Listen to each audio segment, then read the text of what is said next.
সুতরাং কেউ যদি তাবিজ করে থাকেন, এখনো করে থাকেন, এখনো পরে থাকেন, অথবা স্ত্রী ছেলে মেয়ের গায়ে থাকে, তওবা করেন, ছিঁড়ে ফেলে দেন, খুলে চড়ে ফেলে দেন, আল্লাহ পাক গুনাহ মাফ করে দেন, যেন আপনার দ্বারা গুনাহ হয়।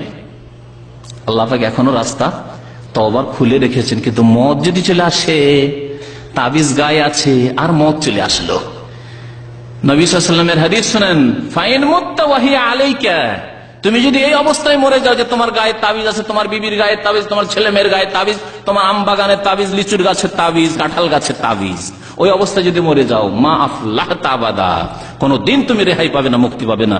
নবী করিম সাল্লাল্লাহু আলাইহি ওয়াসাল্লামের হাদিস। কিতাবুত তাওহীদের যে সিলসিলা দর্স যে হয়েছে, তাতে এই সম্পর্কে বিস্তারিত আলোচনা হয়েছে। আরো ইনশাআল্লাহ তাআলা তাবিজ সম্পর্কে আগামীতে আলোচনা করা যাবে। এতটুকু যথেষ্ট যে কোনো ভাইয়ের কাছে তাবিজ যদি থাকে আল্লাহর হস্তে শিরক থেকে মুক্ত হওয়ার জন্য, আর এই রাত্রে যদি হাদিস সহিহ হয় মাফ নেওয়ার জন্য, আর যে কোনো সময়, শুধু এই রাত্রেই কেন, শিরক মুক্ত কোনো মানুষ থাকলে আল্লাহ অবশ্যই তাকে জান্নাত দেবেন ইনশাআল্লাহ।